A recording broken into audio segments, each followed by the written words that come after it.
মাগুরায় শিশু আসিয়া ঘটনায় বাকি ৩ আসামিকেও জিজ্ঞাসাবাদ শেষে আদালতে সোপর্দ করা হয়েছে।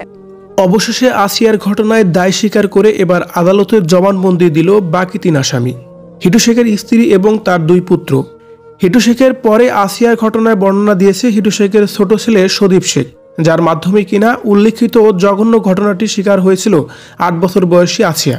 আসিয়ার মুখ থেকে কেউ কিছু না শুনতে পেয়ে এই বিষয়টি খানিকটা ঘোলাটে লাগারই গ্রেপ্তার করা হয় হিটু শেখের পরিবারকে এবং তাদের প্রত্যেকে ৩ ও ৫ দিন করে রিমান্ড দিতেই বেরিয়ে আসে ভিতরের সকল অজানা কথা।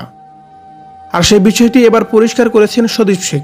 জবানবন্দিতে আসলে তারা কি বলেছে এবং কি বর্তমানে তাদের কোথায় রাখা হয়েছে এই সব বিষয়ে জানতে পুরো ভিডিওটি দেখে সঙ্গে থাকুন এবং কি ভিডিওটি শেয়ার করে সবাইকে দেখার সুযোগ করে দিন। আসিয়া ঘটনাটি আমরা সকলে জানি। বোনের বাড়িতে বেড়াতে গিয়ে বোনের শ্বশুরের কাছে নির্যাতিত হয়েছে সে, কিন্তু বিষয়টি আসলে যতটা সহজভাবে প্রেজেন্ট করা হয়েছে সেটা কিন্তু এতটাও সহজ নয়।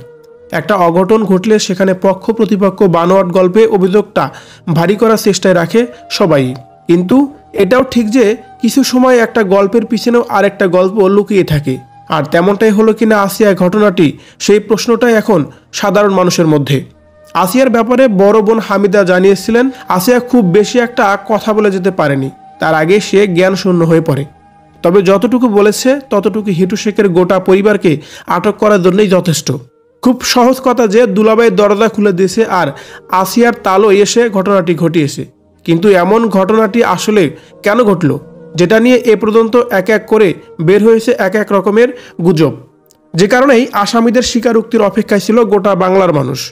হিটু শেখ অবশ্য প্রথমেই স্বীকার করে নিয়েছেন যে ঘটনাটি তিনিই ঘটিয়েছেন, কিন্তু তার স্বীকারোক্তিতে এই ঘটনায় জড়িত ছিল না তার পরিবারের কেউই।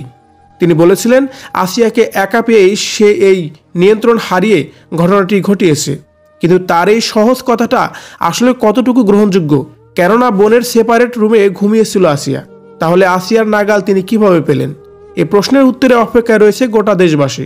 তবে সেই অপেক্ষার পালা শেষ করে এবার আদালতের জবানবন্দি দিয়েছে আসিয়ার ঘটনার বাকি ৩ আসামি, বিশেষ করে যার ফ্রন্টে রয়েছে হামিদার স্বামী সদীপ শেখ, কেননা তার বিরুদ্ধেই রয়েছে দরজা খুলে দেওয়া, হিটু শেখকে ঘরে ঢুকতে দেওয়ার অভিযোগ। হামিদা নিজেই বলেছে তার স্বামী ছাড়া ঘরের দরজা খোলার মতো আর কে আছে।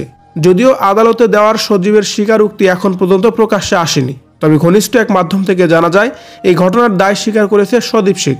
উল্লেখিত ঘটনায় আসিয়ার বোনের শাশুড়ি জড়িত রয়েছে বলে মন্তব্য করেছেন হামিদা। তিনি বলেন খাবারের ঘুমের ওষুধ দিয়ে গভীর নিদ্রায় তাকে পাঠিয়ে দিয়েছিল তার শাশুড়ি, আর সেই ফাঁকেই ছোট বোনের সঙ্গে এমন জঘন্য ঘটনাটি ঘটিয়েছে হিটু শেখের পুরো পরিবার। কিন্তু হিটু শেখের মেয়ের দাবি একজন স্ত্রী কখনোই স্বামীকে আরেক মেয়ের কাছে যেতে উৎসাহ দেবে না। ঘটনা যেহেতু তার বাড়িতেই ঘটেছে, তো কেউ না কেউ করেছে এবং কেউ না কেউ একজন দোষীও আছে, কিন্তু সেটাকে পুঁজি করে চক্রান্তমূলকভাবে দায় চাপানো হয়েছে তার পুরো পরিবারের কাঁধেই। তবে পক্ষ প্রতিপক্ষের বাকবিতণ্ডায় যাই হোক না কেন, আসিয়া ঘটনাটি তো সত্য। হিটু শেখ যতই বলুক আর ঘটনায় তিনি ছাড়া আর কেউ নেই জড়িত এটাও বলুক, সে কথা হবে ভিত্তিহীন।